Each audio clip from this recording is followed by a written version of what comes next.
Hi friends, आज हम लोग डिस्कस करेंगे एक बहुत ही इंपॉर्टेंट टॉपिक के बारे में जो कि यूपीएससी पॉइंट ऑफ व्यू से बहुत ही इंपॉर्टेंट है और different civil service point of view से भी बहुत इंपॉर्टेंट है। आज हम बात करेंगे यूनाइटेड नेशन सिक्योरिटी काउंसिल के रिफॉर्म के बारे में। अगर हम हिस्टोरिकल पर्सपेक्टिव की बात करें तो हम जानते हैं एक तरीके से सेकेंड वर्ल्ड वार जो था वो 1939 में स्टार्ट हुआ था और 1945 में एक तरीके से समाप्त हो गया था। जो ये world war specially allied power और एक्सिस पावर के बीच में लड़ा गया था। इसमें एक्सिस पावर में जर्मनी, इटली, जापान थे और एलाइड पावर में United state of America, United kingdom, France और रसिया थे।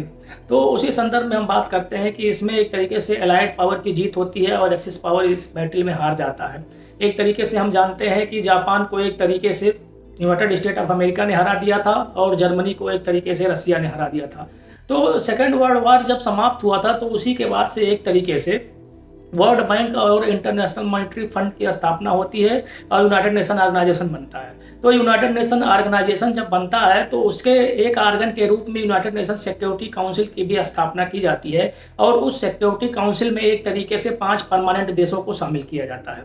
अगर हम देखें इस समय जो 5 परमानेंट देश हैं उनका नाम क्या क्या है तो हम देखेंगे कि उसमें इस समय जो permanent United Nation Security Council के जो परमानेंट देश हैं उसमें United state of America, United kingdom, China, France और रसिया शामिल है एक तरीके से। उसके बाद हम देखते हैं कि ग्रेट ब्रिटेन और फ्रांस जो है यूरोप कॉन्टिनेंट से आते हैं, United state of America north America continent से आता है, चाइना एशिया कॉन्टिनेंट से आता है, रसिया एक तरीके से हम जानते हैं वॉल माउंटेन के ईस्ट वाला जो पार्ट है वो एशिया में आता है और वेस्ट वाला पार्ट जो है वो यूरोप में आता है। तो इन सब चीज़ों को के मद्देनज़र हम देखते हैं कि ये 5 देश यूनाइटेड नेशन सिक्योरिटी काउंसिल के 5 परमानेंट देश माने गए।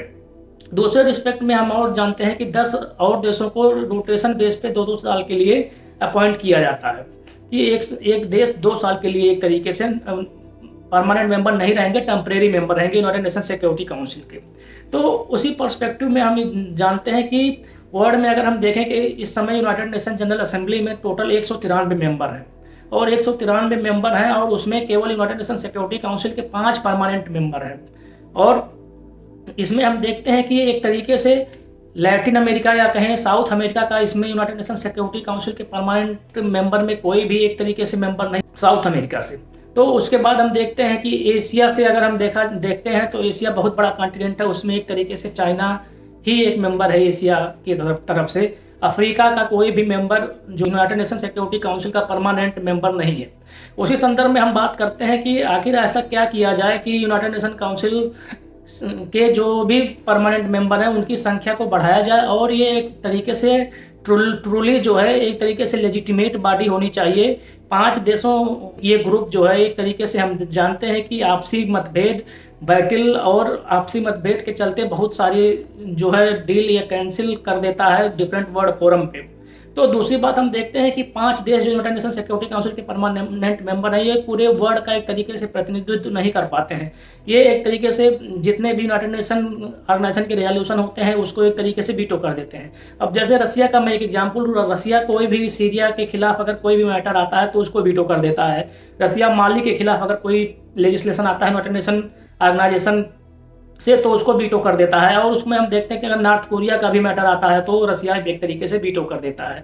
तो उसमें हम देखते हैं कि अगर यूनाइटेड नेशन ऑर्गेनाइजेशन में टोटल 193 मेंबर हैं तो आखिर एक देश को इतनी पावर क्यों दे दी गई है कि वो जो 192 देश हैं उन सब के डिसीजन को एक तरीके से ओवरराइड कर दे। उसी संदर्भ में हम जानते हैं कि एक तरीके से यूनाइटेड स्टेट ऑफ अमेरिका का भी ऐसा ही रवैया रहा है। वो भी एक तरीके से हम देखते हैं इजराइल के मुद्दों पे एक तरीके से जो है लेजिस्लेशन को वीटो कर देता है। तो दूसरी बात ये है कि ऐसा क्यों होता है? ऐसा इसलिए होता है क्योंकि यूनाइटेड नेशन सिक्योरिटी काउंसिल में ये जो 5 परमानेंट मेंबर हैं इनको एक तरीके से असीम पावर दे दिया गया है ताकि ये किसी भी डिसीजन को एक तरीके से ओवरराइड कर सकें। और दूसरी बात हम ये जानते हैं कि अब हम बात कर लेते हैं कि यूनाइटेड नेशन सिक्योरिटी काउंसिल का रिफॉर्म अगर किया जाए तो कैसे किया जाए। जैसा कि हम जानते हैं कि यूनाइटेड नेशन सिक्योरिटी काउंसिल में 5 परमानेंट मेंबर हैं और उसके रिफॉर्म के लिए लेजिस्लेशन की जरूरत पड़ेगी। हम जानते हैं कि यूनाइटेड नेशन सिक्योरिटी काउंसिल में अगर रिफॉर्म करना है तो यूनाइटेड नेशन ऑर्गेनाइजेशन के जो 193 मेंबर हैं इसमें से 2/3 मेंबर को इसमें राजी होना चाहिए, इनको साइन करना चाहिए और 2/3 मेंबर को ही एक तरीके से जो 193 मेंबर है उसमें से 2/3 मेंबर को इसको रेटिफाई करना चाहिए। ये तो पूरे प्रोविजन है। और उसके बाद भी हम जानते हैं कि अगर इतना सब कुछ हो जाता है उसके बाद भी अगर एक भी देश यूनाइटेड नेशन सिक्योरिटी काउंसिल का जो परमानेंट मेंबर है वो अगर मना करेगा कि नहीं हो पाएगा तो भी ये लेजिस्लेशन अप्रूव नहीं हो पाएगा। तो पूरे दुनिया में हम देखते हैं कि ऐसे कौन कौन से देश हैं जिनको यूनाइटेड नेशन सिक्योरिटी काउंसिल का परमानेंट मेंबर बनाया जा सकता है और उनके बनाए जाने में क्या डिफ़िकल्टी आएगी। अगर हम इंडिया की बात करें तो हम जानते हैं कि अगर इंडिया को एक तरीके से यूनाइटेड नेशन सिक्योरिटी काउंसिल के परमानेंट मेंबर के लिए लिया जाता है तो उसमें पाकिस्तान एक तरीके से विरोध करेगा।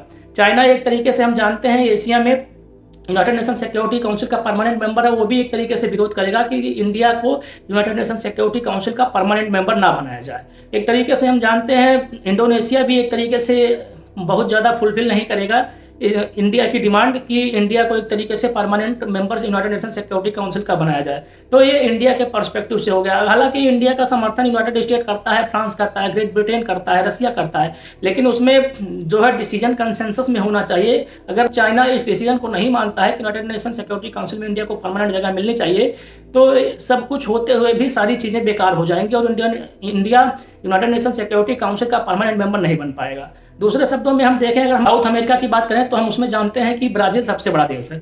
अगर ब्राज़ील को एक तरीके से यूनाइटेड नेशन सिक्योरिटी काउंसिल का परमानेंट मेंबर बनाया जाए तो उसमें क्या प्रॉब्लम्स आ सकती हैं। हम जानते हैं कि ब्राज़ील एक तरीके से लैटिन अमेरिकी देश है और ब्राज़ील को अगर यूनाइटेड नेशन सिक्योरिटी काउंसिल का परमानेंट मेंबर बनाया जाए तो उसमें अर्जेंटीना की तरफ से भी डिमांड उठती है और मैक्सिको की तरफ से भी डिमांड उठती है कि ब्राज़ील को अगर बनाया जा रहा है यूनाइटेड नेशन सिक्योरिटी काउंसिल का परमानेंट मेंबर तो अर्जेंटीना को क्यों ना बनाया जाए, क्यों ना मैक्सिको को भी बनाया जाए। तो ये प्रॉब्लम एक तरीके से लैटिन अमेरिका में चल रही है। और उसके बाद अगर हम बात करें तो हम देख जापान की एक बात करें, जापान और जर्मनी की। जापान और जर्मनी जो है वर्ल्ड के सेकंड और थर्ड लार्जेस्ट एक तरीके से कंट्रीब्यूटर हैं, एक तरीके से इकोनॉमिक पैकेज के कंट्रीब्यूटर है यूनाइटेड नेशन ऑर्गेनाइजेशन में। उसके बाद भी इन दोनों देशों को यूनाइटेड नेशन सिक्योरिटी काउंसिल की परमानेंट सीट नहीं मिल पा रही है। वो स्पेशली हो कि जर्मनी का एक तरीके से उस समय हम देखते हैं Nazi Germany second world war के बाद से ही एक तरीके से यूएसएसआर उसका विरोध करता रहा है कि उसको परमानेंट सिक्योरिटी काउंसिल में जगह नहीं मिलनी चाहिए। जापान का एक तरीके से चाइना विरोध करता है कि जापान को एक तरीके से यूनाइटेड नेशन सिक्योरिटी काउंसिल का परमानेंट मेंबर नहीं होना चाहिए। ये तो थी यूरोप और एशिया की। अब हम बात करते हैं अफ्रीका की। अफ्रीका में हम जानते हैं कि इजिप्ट का जो है सबसे पुराना सिविलाइजेशन है, इजिप्ट का है। और हम जानते हैं कि नाइजीरिया एक देश है जिसकी जनसंख्या बहुत ज़्यादा है अफ्रीका में। और अगर डेवलपमेंट के पर्सपेक्टिव से देखा जाए तो साउथ अफ्रीका का डेवलपमेंट बहुत ही प्रॉपर हुआ है। तो अगर हम बात करें तो कि इन तीनों देशों में, नाइजीरिया में, इजिप्ट में और साउथ अफ्रीका में, इन तीनों देशों में इसको यूनाइटेड नेशन सिक्योरिटी काउंसिल का परमानेंट मेंबर बनाया जाए, इसमें भी दिलेमा है। कुछ लोग कहते हैं कि नाइजीरिया की जनसंख्या बहुत ज़्यादा है इसलिए इसको परमानेंट मेंबर बनाया जाए। कुछ लोग कहते हैं कि साउथ अफ्रीका का डेवलपमेंट बहुत ज़्यादा है और ग्रोथ बहुत ज़्यादा है इसलिए उसको यूनाइटेड नेशन सिक्योरिटी काउंसिल का परमानेंट मेंबर बनाया जाना चाहिए।